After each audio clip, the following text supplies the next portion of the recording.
Ito daw pong posibleng pag-assassinate, mga kababayan, dito po kay Mayor Halile ng Tanawan, Batangas, muling bubuksan, mga kababayan, at iimbestigahan. Kasi nga, sabi ko nga sa inyo nung nakaraan, napakatagal na po ng usaping ito, napakatagal na po ng kasong ito, pero wala pa atang hustisya ito, mga kababayan. At nabaon na po ito sa limot hanggang sa nabuhay lang ulit nung kumanta etong si Garma at biglang nabanggit ni Garma yung patungkol po sa pagkakatumba nitong si Mayor Halili habang nagpa-flag ceremony, mga kababayan. So ngayon, eto, pakinggan po natin etong balita galing po sa teleradyo. Kanila po yan, hindi po yan natin gagawan, lamang po natin ng reaction video. Ano po, i-play na po natin. Arma, may binabinggit na ang pumatay pala dun sa mayor ng Batangas na si Antonio Halili. Oo nga Kuya Ayi, parang sa pelikula. Biruin mo, partida, may cellphone pa yun sa bulsa.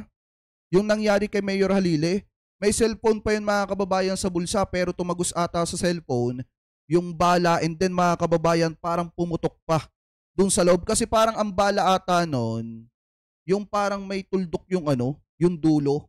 Double action ata yung tawag nun, yung bumubulaklak sa loob.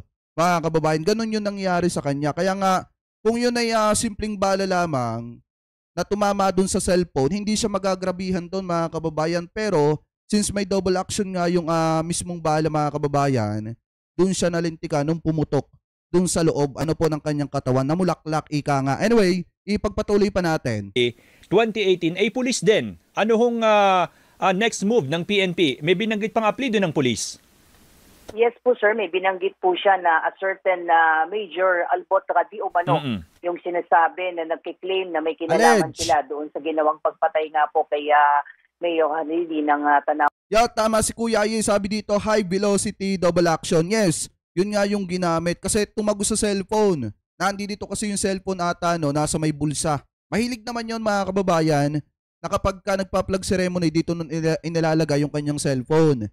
And then ang nangyari doon, mga kababayan, pagputok, tumama sa cellphone, tumagos pa sa katawan, and then namulaklak pa yung bala doon sa loob ng katawan. Ano po, anyway, ipagpatuloy pa natin. Batangas. Opo. At ito ay the PNP is really taking seriously itong mga allegation na ito at iimbestigahan natin ito. Kaya ang CIDG po ay inatasan na po ng CIDG na pangunahan po yung investigation na ito. At nabanggit na rin po ng ating Chief PNP nung huli po siyang makausap na meron na po siyang kinreate na committee na mag-iimbestiga at mag-aaral po nitong kaso na ito at isang Special Investigation Task Force na pinamumunuan po ng CIDG ang mangunguna sa investigation po ng kaso na ito. Opo. Grabe no, ang gobyerno natin, napaka-solid talaga ngayon, mga kababayan. Kasi, alam nyo, etong kay Mayor Halili, gaya nga ng sabi ko kanina, napakatagal na usapin na nito. At ngayon, nang dahil po sa pagkakakanta nitong si Garma, mabibigyan ng hustisya, mga kababayan. Kasi pag nagpatuloy ang investigasyon nito, yung mga pulis na natanong ay nagsalita, katulad nitong si Albotra Di Umano, mga kababayan, pag ito'y napaamin kung sino yung grupo na yumari kay Mayor Halili at naituro ng grupo na yun, yung nag-utos sa kanila, magkakaroon ng hustisya etong si Mayor Halili. Mga kababayan, matatahimik na yung kanyang pamilya. Kaya kasi kung makikita nyo, mga kababayan, nung panahon na nakahimlay etong si Mayor Halili sa Tanawan, Batangas, di ba yung anak nun, yung babae, nananawagan kay dating Pangulong Duterte na sana naman bigyan ng hustisya yung pagkawala ni Mayor Halili. Pero, mga kababayan, natapos na lahat-lahat ang termino ni Duterte, may nangyari bang hustisya? Wala. Ngayon pa lang, magkakaroon kung sakali na mapapatunayan talaga kung sino yung nasa likod ng grupo na tinutukoy, mga kababayan, itong si Albotra dito po kay Garma Di Umano. Ano po ngayon, ipagpatuloy pa natin. General, meron ho bang tunay na Major Albotra sa PNP?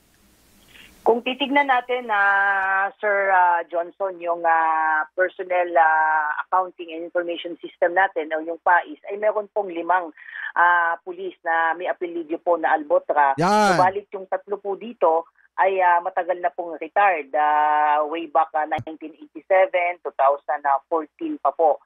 Meron pong 2 pulis pa na naiiwan po na Albotra, bagamat yung isa po ay nag-resign po, considered resign noong 2023.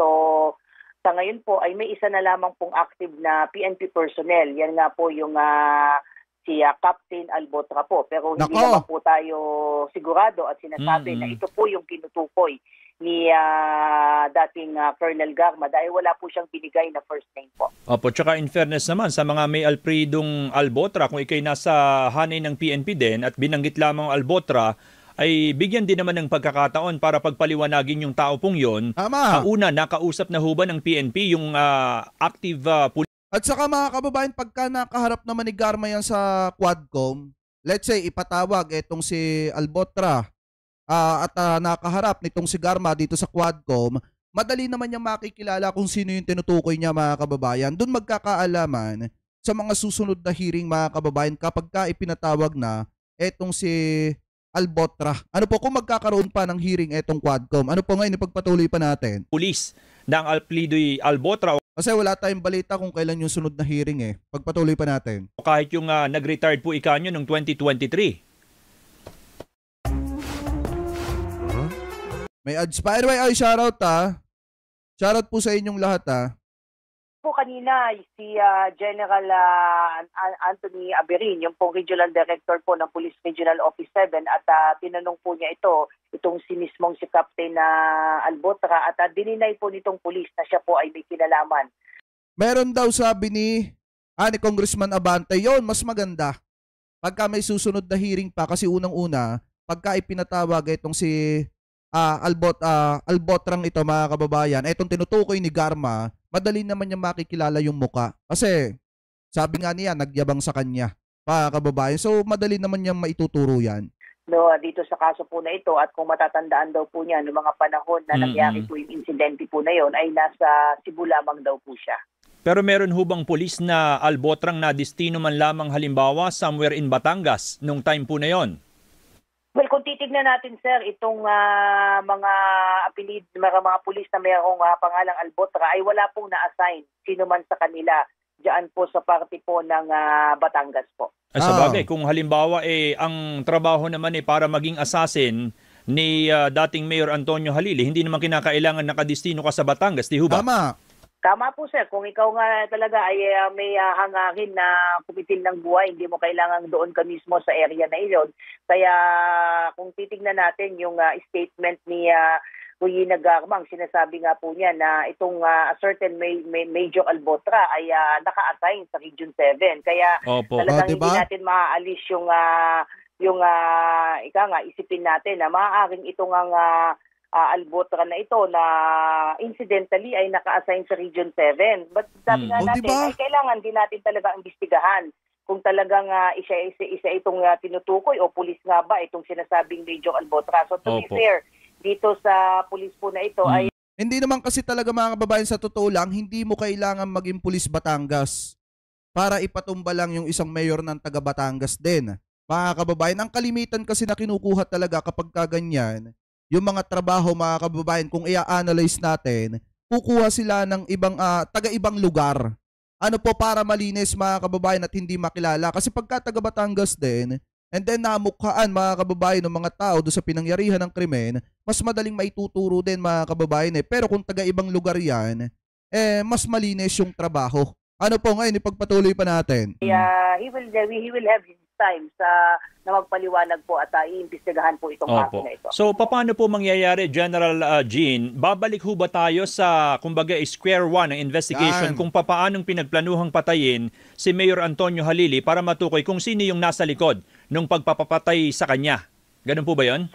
Sa ngayon po, sir, ay ang PNP-CIDG po ay nire-retrieve na po yung case folder po na ito dahil nahawakan naman po yan. Kapag ang isang kaso po ay hindi po na-solve within 6 months po, ay automatic po tina-turn over po yan sa CIDG at naka-classify po yan na cold case. So sa ngayon po, nire-retrieve po yung case folder na yan at pinag-aaralan ano ba yung mga ebidensya, ano ba yung mga naging aksyon ng mga police unit na nag-imbestiga po dyan. And from there, and of course, syempre, interesado ang PNP-CIDG na marinig mismo sa kay Garma kung ano pa ba yung nalalaman niya sa kaso na ito because very general yung sinasabi niya nung hearing na sinasabi niya na merong nagsabi sa kanya na meron siyang kinalaman doon sa ginawang pagpatay. So, kailangan nating makuha yung full details. At saka take note mga kababayan, hindi lang nag-iisa yung si Albotra at nalilito ako doon sa apelyido Albotra. Hindi lang siya nag-iisa kasi may binanggit siyang team. With the team, mga kababayan, ibig sabihin, baka may mga kasamahan pa din siya na mga kabaro niya.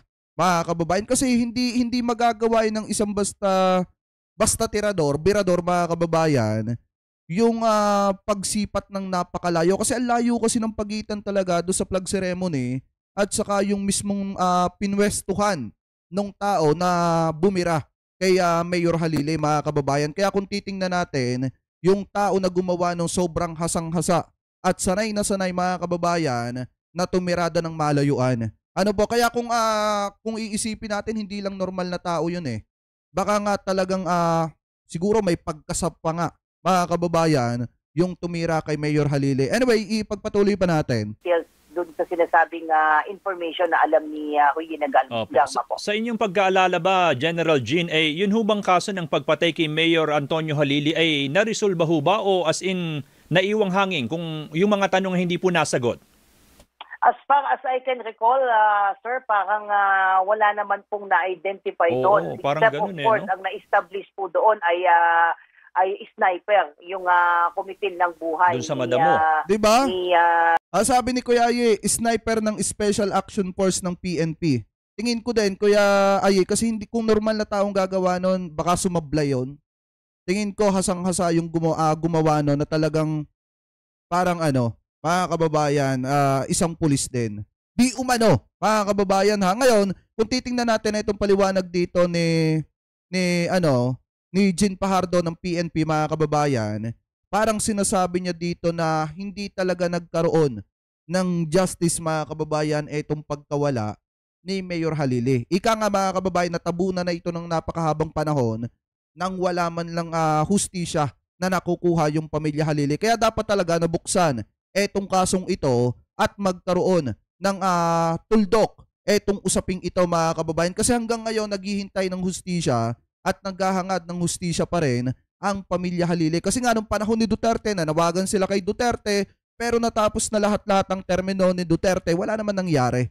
Mga kababayan, natabunan etong kaso pong ito. Ano po ngayon, ipagpatuloy pa natin? Ni Mayor Halili po noong 2018 po. Parang ang natukoy lamang doon kung saan pumesto yung sniper na bumarel doon sa Madamong area malapit sa City Hall, munisipyo. Tama po, sir. Yun ang na-establish po doon kung saan yung possible location po ng sniper na bumaril po kay Mayor Halili po. Paano ho, General Jean, kung halimbawang matukoy nga po na totoo yung sinasabi po ni dating Colonel Ruyina Garma na isang pulis, Albotra, ang nasa likod ng pagpatay at wala na sa serbisyo, paano mangyayari?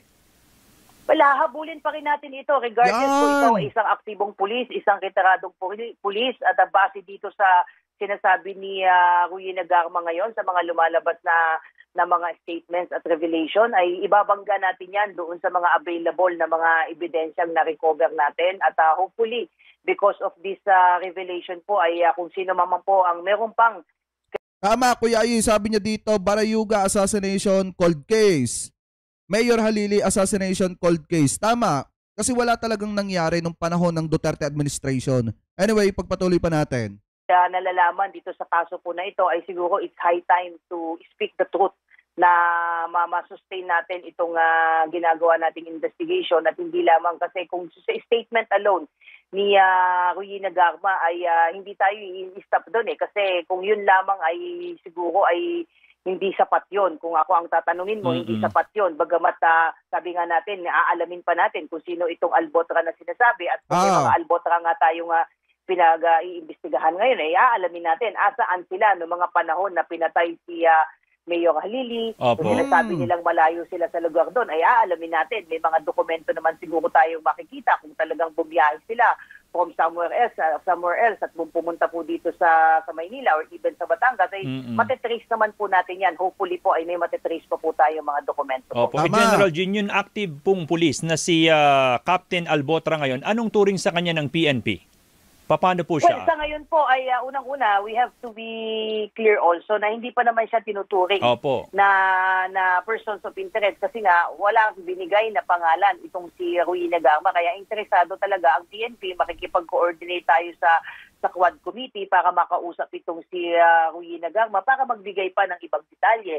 So sabi nga natin, bagamat siya ang natutukoy dahil siya na lang ang active na pulis at siya rin ang naka-assign sa Region 7 ngayon. But to be fair to him, hindi naman natin siya tinutukoy na siya itong Ibig sabihin mga kababayan, meron talagang albotra sa Region 7. Ano po? Ibig sabihin, yung pagkakabanggit dito ni Colonel Garma na albotra na naka-assign sa Region 7 mga kababayan, meron nga talaga na albotra na nasa Region 7. Ang problema nga lang ngayon mga kababayan, iniimbestigahan na ng PNP at inaalam na kung yun nga na naka-assign na yon na albotra sa Region 7 na ngayon ay captain na mga kababayan, kung yun talaga yung may kinalaman or baka yung may kinalaman sa pagkawala ni Mayor Halili, wala na talaga sa serbisyo mga kababayan at nag-retired na o nag-resign na. Ano po ngayon, ipagpatuloy pa natin. Pero maganda dito yung sinabi ni Colonel Garma, tumutugma dun sa nakita ng PNP na may albotra nga sa Region 7. Ano po, ipagpatuloy pa natin. Nasabi na major albotra na sinabi ni Ruina Garma. Opo, at kung halimbawa pong gano'n naman, kumbaga wala pa namang ebidensyang direktang magtuturot. Una, hindi naman pinangalanan kung sino po talagang albotra. Kung saan man siya nakadestino ngayon, malaya niyang gawin kung ano man ang parte ng kanyang trabaho. Kung halimbawa nakadestino sa kung saan man, doon lang siya, hindi kinakailangan i-recall sa headquarters. Well, kausap ko kanina, nabanggit ko si General Abirin at as an offshoot noong revelation nga ni Ruina Garma ay nirelieve po sa kanyang pwesto itong si Captain Albotra at nandun na po siya sa Personnel Holding Unit effective October 7 po. Para? To give way kung may imbestigahan man siya, so minarapat po na again, inuulit ko, hindi pa natin siya tinuturing na persons of interest, but the regional director decided to relieve him from his current post. So again, to give way sa magiging investigation dahil nga nabanggit ang isang albotra po. At yun naman ay parte ng due process, General Jean.